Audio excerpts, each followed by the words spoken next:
Namaste. I am indeed grateful to Professor Ravi Prakash Arya for affording me this privilege of doing a presentation on the 7th chapter of Swami Dayanand's Satyarth Prakash. It is indeed an honor being in the midst of such an esteemed panel of Sanskrit scholars. In keeping with the theme of the conference, this presentation looks more specifically at the relevance and implementation of the Satyarth Prakash in South Africa and its impact not just on Arya Samajis but Hinduism and Hindus in South Africa. About our history, with the abolition of slavery in the 19th century, Britain looked at an alternate form of slavery, indentured Indian laborers, the Girmitiyas. These simple folk, mainly from the Madras Presidency, Bihar and Uttar Pradesh, were lured and deceived into believing that the streets in these new countries were lined with gold. This saw Indian indentured or bonded laborers leaving their villages and migrating to South Africa, Mauritius, Fiji, Trinidad, Suriname, and Guyana. It is only when they boarded the ships that they realized that they were no less than slaves. Because of the poor conditions and the terrible treatment, many died on the ships only to have the bodies thrown unceremoniously into the ocean. In these new countries of their adoption, they were subject to the most inhumane conditions. On completion of their contracts or agreements, they were given or they bought land and after a generation or two prospered to become a vibrant part of the economies of these countries. However, it was in the years of their struggle as indentured laborers and thereafter for those that remained poor that the problem of conversion to Christianity and Islam reared its ugly head. Today, the youth and even adults have easy access to information on Hinduism through the internet, and there is an increase in the interest and active participation of youth in Hindu culture and tradition. Equally, the evangelical programs by Christian and Muslim fanatics have become more intensive and no effort is spared to attract new and unsuspecting victims. A Muslim organization, the International Center for the Propagation of Islam in South Africa, produced a video titled From Hinduism to Islam. It denigrates Hinduism to the level that it compares the blue gods and in particular Shiva and the Shiva Ling to pornography. There was a robust debate in the Arya Samaj about whether we should respond because of our position on Murti Puja. I then wrote in a tabloid called Tribune Herald a full-page response titled Hinduism, a True Perspective. This conference addresses the relevance of the Arya Samaj and the Satyarth Prakash in vigorously promoting and propagating the message of the Vedas.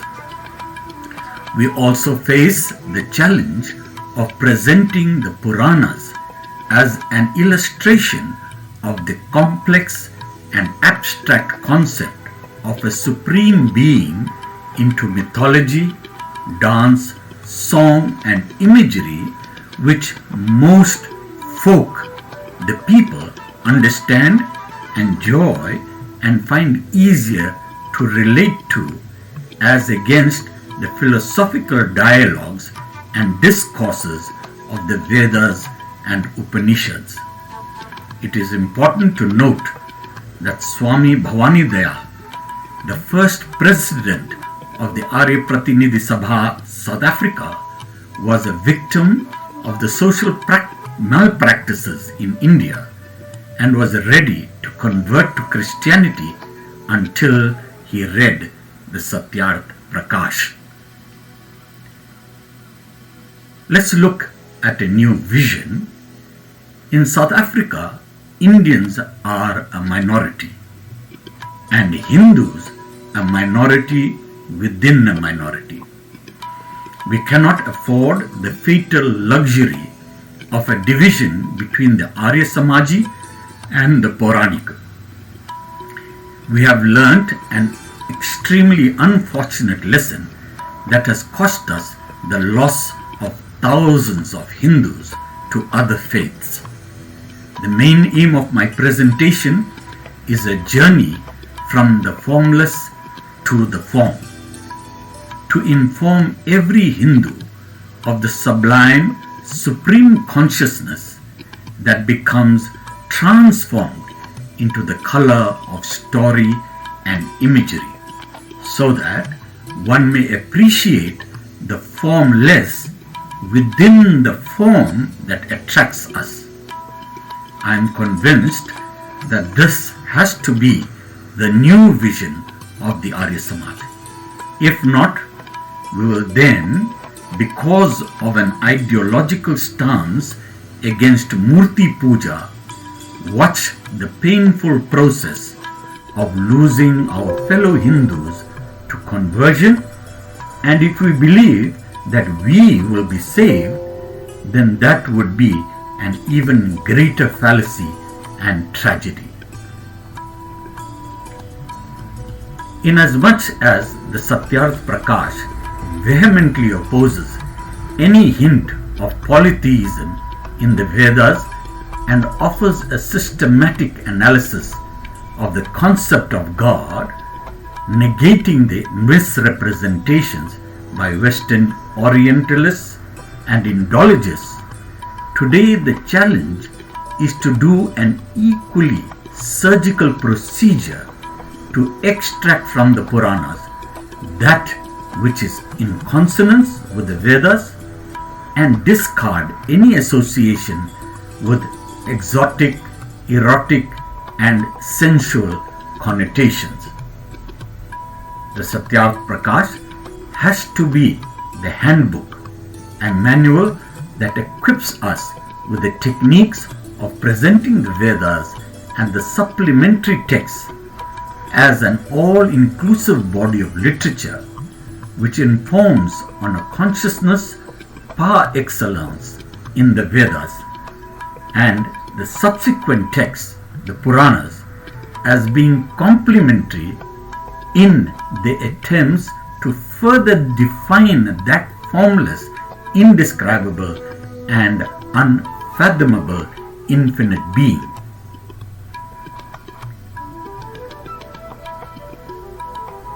Bhai Parmanand in 1905, followed later by Swami Shankaranand, were the first eminent scholars that arrived in South Africa with the message of the Arya Samaj. They witnessed Hindus participating in Tajia during Muharram as their main festivals and realized that it was the entire Hindu community that was in desperate need of guidance. It was for this reason that the South African Hindu Mahasabha was established by Swami Shankaranand, an institution that is currently the official national body representing all South African Hindus. He installed a life-size figure of Ram in a chariot and led a procession through the streets of Durban, the first Rath Yatra in South Africa. There was a rejuvenation among all Hindus and the celebration of Ram as the epic hero of the Ramayana began to grow in popularity. The seeds of the Arya Samaj were sown and Ram emerged as Maryada Purushottam, the upholder of the Vedic value systems. Similarly, it was through the efforts of Swami Shankaranand that Diwali was first celebrated and declared the official national festival of Hindus. It was also declared a national holiday for Hindus. The Arya Samaj in South Africa and the role of Swami Bhavani Dayal. Initially, Arya Samaj centers were set up in Durban, Pietermaritzburg and northern Natal. Swami Bhavani Dayal was the first South African to lead the Arya Samaj movement. Traveling from village to village, he set up Hindi schools and got families to perform havans and host satsangs. In 1925, the Arya Pratinidhi Sabha was established with Swami Bhavani Dayal as president. Through all of this, it was the Satyarth Prakash that served as the inspiration for the growth of the Arya Samaj in South Africa. Several centers were set up and the performance of Havan and the teaching of Hindi defined the image of the Arya Samaj in South Africa. Swami Bhavani Dayal also took up the political struggle. He not only revived an ailing and dying Natal Indian Congress that was started by Gandhiji, but was also deputed on 2 occasions to go to India and present the plight of the South African Indians. There were national structures as well that were created mainly by Pandit Nardev Vedalankar. The Hindi Shiksha Sangh, national body for the promotion of Hindi, was established by Pandit Nardev Vedalankar, a graduate of Gurukul Kangadi who arrived in South Africa in 1948. He was a great visionary who brought together the Hindi schools under the auspices of the Hindi Shiksha Sangh. The practicing priests together under the Vedic Purohit Mandal and the publications and religious examinations under the Veda Niketan. He also started the Pandit Nardev Memorial Trust for the translation of literature on Hinduism into the African and other languages. Panditji has authored a number of books, tracts, pamphlets and periodicals. The Arya Samaj has done a lot of humanitarian work as well. From its inception, the Arya Samaj addressed the social inequalities and the plight of the poor Indian. The Aryan Benevolent Home stands as a monument declaring the Arya Samaj's active service to humanity. While the Aryan Benevolent Home was started by Mr. Satyadeva, it was Bhaiji Shishupal Rambharos that took the home to its present stature and international fame. He served the Arya Samaj with distinction. Of course, there are several other Seva projects. Currently, the Narayana Jivan Vedic Center, in association with the municipality and the University of KwaZulu-Natal, provides primary health care for over 35 1,000 informal dwellers. Swami Maitreyi lives at the center, which is in the heart of the informal settlement. Over the last 3 years, we have sunk boreholes in 8 rural schools and started small-scale gardens in each of them. Feeding schemes, oxygen generators for the COVID relief fund in India, and such projects are a translation of the Vedas into a practical service to humanity through grassroots initiatives. Currently, we have Swami Vedananda Saraswati, who is managing these projects under the name of HEAL. Let us now look at Deva and the definition of God as Deva in the Vedas and its further enunciation or exposition, which is the main subject of the 7th chapter in the Satyarth Prakash. As we unravel the definition of Deva in the Satyarth Prakash, it is the aim of this presentation to demonstrate that in large measure the definition of Deva is Jo Deta Hai, Wo Devata Hai. And this principle qualifies the belief in God and creation as service to humanity. In the 7th chapter of the Satyarth Prakash, the following are discussed and the relevance of each is placed within the context of a definition of God. Polytheism and monotheism, proof of existence, omnipresence, mercy, etc., praise, prayer, meditation, the yamas and niyamas, the nature of existence, incarnation, forgiveness of sin, God and soul, soul, mind and body, Vedanta, Advait, Dvait and Traita, revelations, Vedas and Sanskrit, Vedas and the Brahmanas, and commentaries on the Veda. It is not possible to do justice to every topic listed here. In South Africa, while the work of the Arya Samaj is driven by the 10 principles and the Satyarth Prakash, the Satyarth Prakash is not a popular text and does not attract the youth. The nature of the dialectics, the philosophical deliberations, and the broad scope of the knowledge on which the Satyarth Prakash is prefaced may be some of the reasons for it becoming or being regarded as pedantic.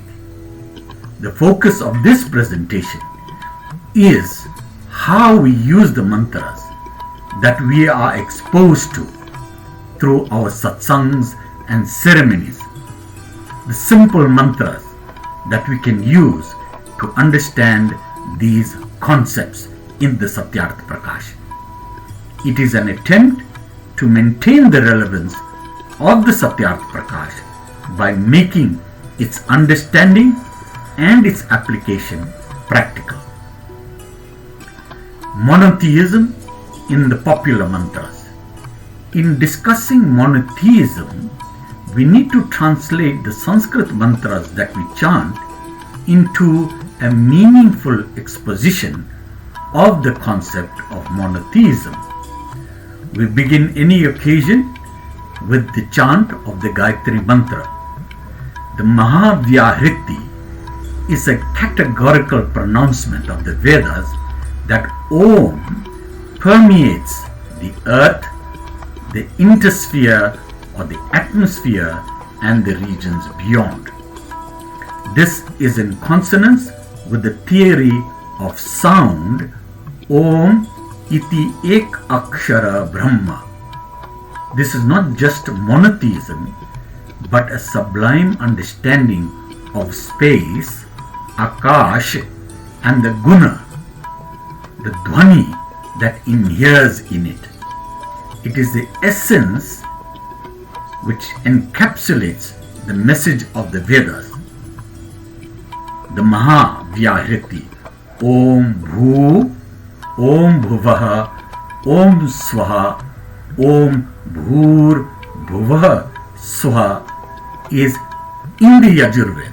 Om Bhur Bhuvaha Swaha in the Yajurved is added to the Gayatri mantra of the Rig Veda, which begins with Tat Savitur Varenyam. Even those who are not Arya Samajis are acquainted with the Ishwar Stuti or Upasana. Swamiji most probably selected this hymn because of its reinforcement of monotheism in the Vedas. Let us take the Hiranyagarbha or Kah Sukta, which we all know as the Ishwar Upasana, and the simple phrases in it that declare monotheism. Patihi Eka Asit. He was the one Lord. Sa Dadhar Imam Prithivim Dhyam Uta. He sustained this earth and heaven. Mahitva Ek It Raja. Through his greatness, the one king. Yah Atmada Balada, the granter of the soul. Atma Denewala, Atmada, and strength. Bal Denewala, Balada. Yah Ishe Dvipade Chatushpade, who creates the two-legged, Dvi, two, Pade, two-legged, and Chatushpade, the four-legged. Na Tvat Anya, no other than you. Sa Naha Bandhu, Sa Naha Janita, Sa Naha Vidhata. He is our friend, our creator and sustainer. And in the Yajurved, we all know Isha Vasyam Idam Sarvam. God pervades this all, this everything, the entire universe. Let us look at the word Devata. To support the case against polytheism in the Vedas, an explanation is offered for the reference to 33 Devatas. We also have to consider that every sukta or hymn of the Rig Veda has a Devata, and there are several of them.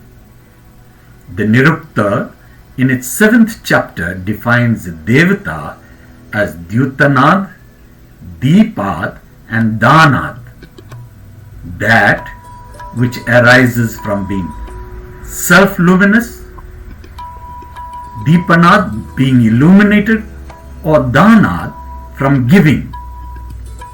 It does not distinguish between Dev and Devata, and it can be presumed that the use of the suffix ta is in the accepted sense of ness. For example, we say ek and ekata, one and oneness. Similarly, the Devata Indra or Devata Agni would be the characteristics and virtues, the gunas of the Deva Indra or the Deva Agni. It is for this reason that the Devata is the topic or subject matter of the hymn or sutta. The Vedas and the belief systems that's presented in the Vedas are what we call nature-based ethics. The Devata has a threefold interpretation. The Adi Daivika meaning has as its basis or Adhar the Deva as an element of nature, for example, the Surya or the sun. The Adhyatmika sense is the Adi Atma, which is the sun or Jyoti that shines within us, the spiritual illumination of our very inner being. The Adi Bhautika is the physical attributes of the sun, and then the emulation or emulating of the sun, namely by shedding light into the lives of others through the deeds we perform, the acts of charity and compassion, through which we bring light, we shine like the sun in the lives of others.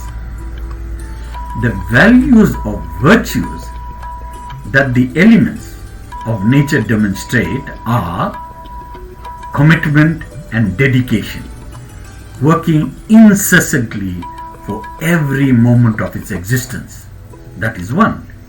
The next one, the elements are never judging. They never judge, giving the light, water, breeze and breath to the prince and pauper alike.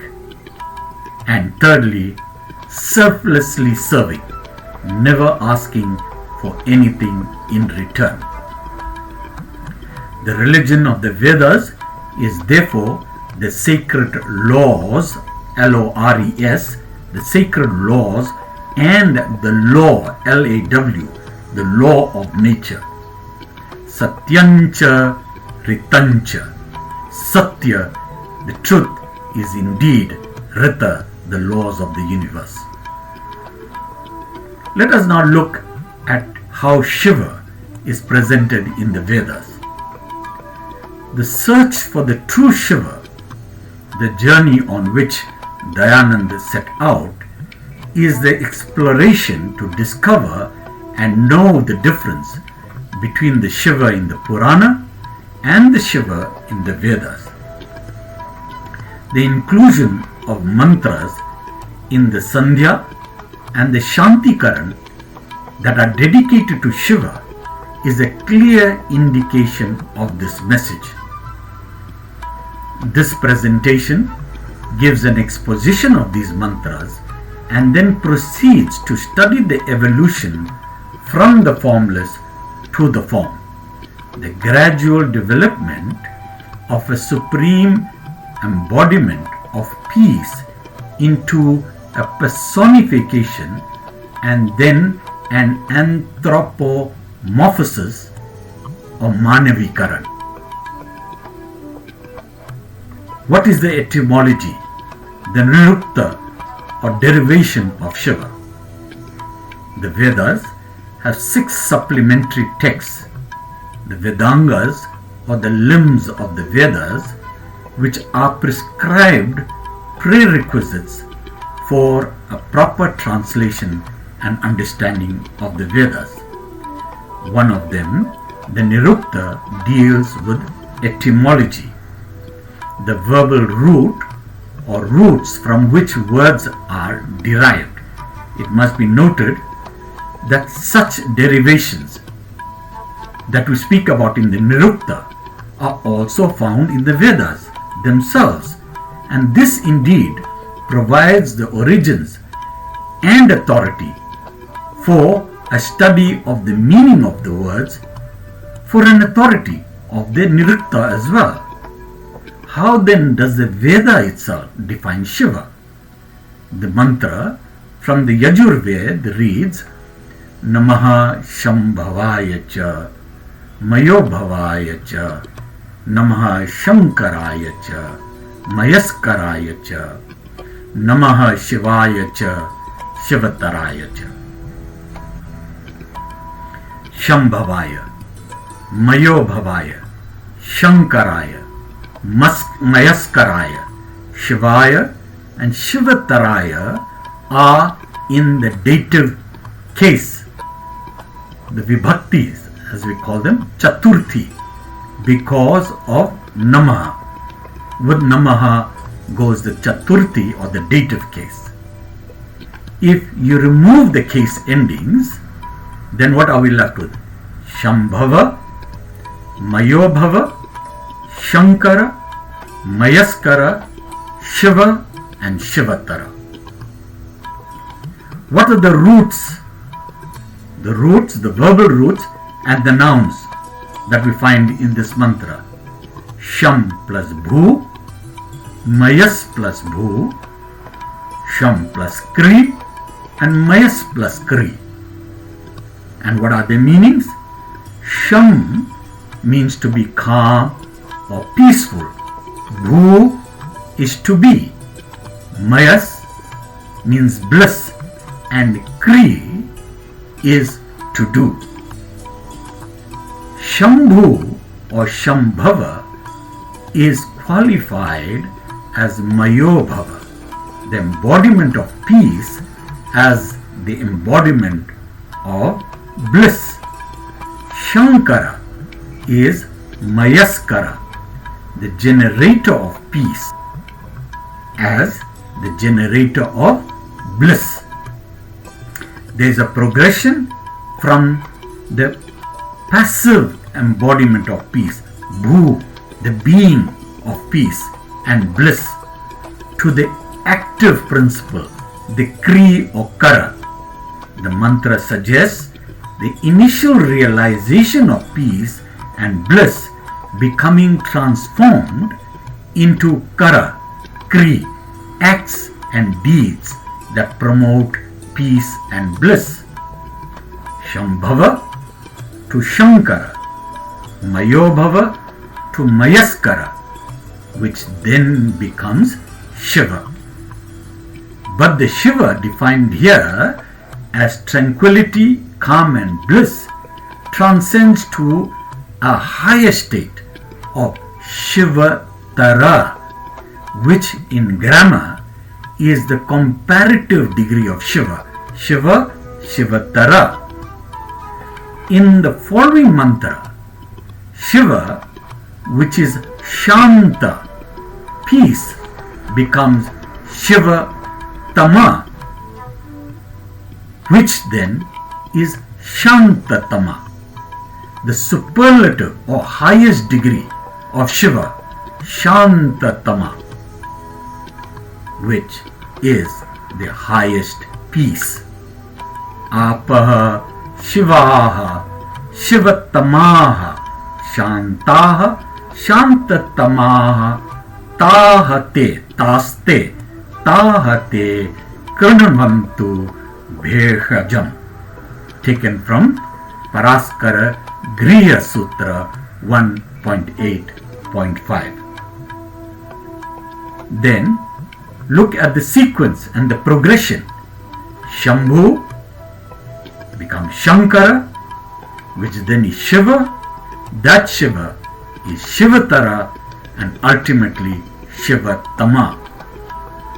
This also affirms that the definition of Shiva as Swataha Pramanaha, in other words, the definition that we get, the meaning of Shiva is Swataha Pramanaha, self-evident in the Vedas itself. Then further, let's look at Shiva and Shiva Sankalpa. In the Yajurved 34.1 to 34.6, Shiva is taken to the greatest heights of not only peace but everything that comprises the body of Dharma. Let that Shiva be the firm resolve, Tat Shiva Sankalpam, of my mind, Me Manaha. This is the refrain common to all 6 mantras. That is, it is repeated at the end of all of the 6 mantras. In the first mantra, the mind is described as wandering afar while it is awake and asleep. May this furtive mind be centered on Jyotisham Jyotihi Ekam, the one singular light, Jyotisham of all lights, Ekam Jyoti, the one light. The second mantra speaks of deeds that are worthy and performed as acts of sacrifice by the learned who are steadfast in their knowledge and devotion. The third further adds wisdom, consciousness, and patience, prajna, chitta, and dhriti as the inner eternal light, the jyotir antar amritam as the order within which deeds are performed.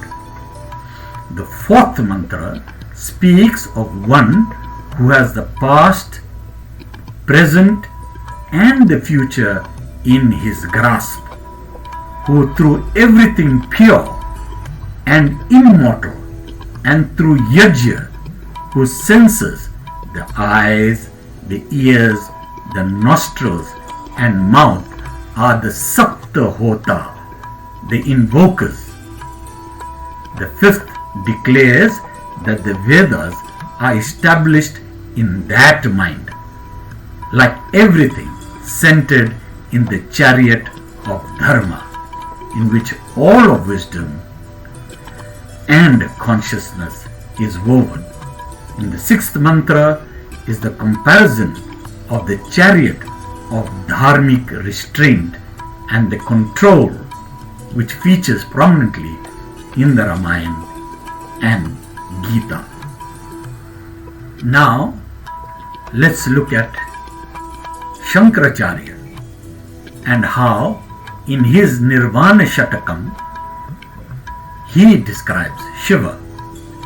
Although the date and works of Shankaracharya come well after the Puranas, the Shiva that Shankaracharya reveres in his ever popular Nirvana Shatakam speaks of an unqualified entity transcending everything that we could ever imagine or conceive. This speculation of an unfathomable being draws its inspiration from the Vedas and Upanishads. Yet he declares that Shiva as being even beyond that which is venerated in this text. Neither mind nor intellect, nor ego, neither hearing nor taste or smell, neither space nor earth, nor fire, nor the elements, neither prana, nor the 5 breaths, neither the 7 dhatus or metals, nor the 5 sheets, koshas, neither word, hands, feet, nor organs of excretion. That form of bliss and consciousness, neither hate, nor love, nor greed, delusion, pride, arrogance, nor envy, not dharma, not artha, kama or moksha, neither virtue, sin, nor happiness or sorrow, neither mantra, tirath, veda, nor yajna, neither food nor the fed, neither fear of death, nor discrimination of caste, not father, not mother, friend, guru, nor disciple. I am inconceivable, of formless form, pervading everything, everywhere, in all of the senses, ever in equipoise, neither liberation nor bondage, that form of consciousness and bliss, that Shiva am I, that Shiva am I, Shivoham, Shivoham. Now, From these sublime forms, the form of Shiva, remember that Shiva as that consciousness, that supreme consciousness in the Vedas, in all its sublime forms, are done in such great depth and detail. And now let's look at how this form slowly, or the formless slowly translates into a form. Kailashnath and Nataraja. From the formless to the form is in effect from the Vedas to the Puranas. The celebration of the Supreme Being or consciousness becomes manifest in symbolism, color, story, song, music, and dance. Many of us are acquainted with these images, and a cursory glance through some of these aspects should suffice. While there are several images of Shiva, the Kailashnath of North India and Nadaraja of South India are more popular. A study of the use of symbols like a conch, bell, or trident, icons, is iconography. When the deity assumes a full-blown image of full-blown human, that is anthropos, the word for human, anthropos form, it is anthropomorphism. And when the features of an animal is therios in Greek, are used, then it is theriomorphism. These occur abundantly in the depiction of the deities, and in each case amplifies the attribute that is depicted. For example, a lion to show strength. It is believed that the earliest traces of iconography are found in Shiva Shakti school of worship. From Shiva arises Shaiva or Shaivism, and Shakta, the female aspect of divinity. Of significant importance is the portrayal of the Supreme Being as Ardha Narishwara, half male and half female. Kailash is the mountain where Shiva resides, and Kailasha is the source of Ganga. The yoga posture of Shiva is akin to the triangular mountain, and from its peak flows Ganga, the mountains being the source of our rivers which sustain life. The ambience of a natural setting for yoga and meditation is depicted by the serenity of the mountain, the snow, and the river. The Trishula, right, that is the 3 points, are the several trinities, and the third eye is the inner intuitive being. The serpent coil represents the chakras that flow, sarati or sarpa, from the base of the spine to the uppermost seat of the point of realization and bliss. In the image of Nata or Nadaraja, we see the outer circle, the mandala, superimposed on which is Agni. The transformation of one's spiritual being is depicted by the destruction of the demon, and the Damaru represents the rhythmic, cyclic pulse of creation. The dance posture or mudra is Abhaya, a fearlessness of the transformation from Maya. The right leg symbolizes Purusha and the left leg Prakriti. The demon or Asura is Avidya and Ahankara. The waves are the flow of Ganga, and the flow of sound, taranga, the sound waves, dhvani, that enables sound and knowledge, which is Veda, to be transmitted, ultimately resolving into the Om that serves as the basis and the bedrock of the image. Namaste, my humble appreciation and gratitude to the director, learned presenters and all the participants. Thank you very much.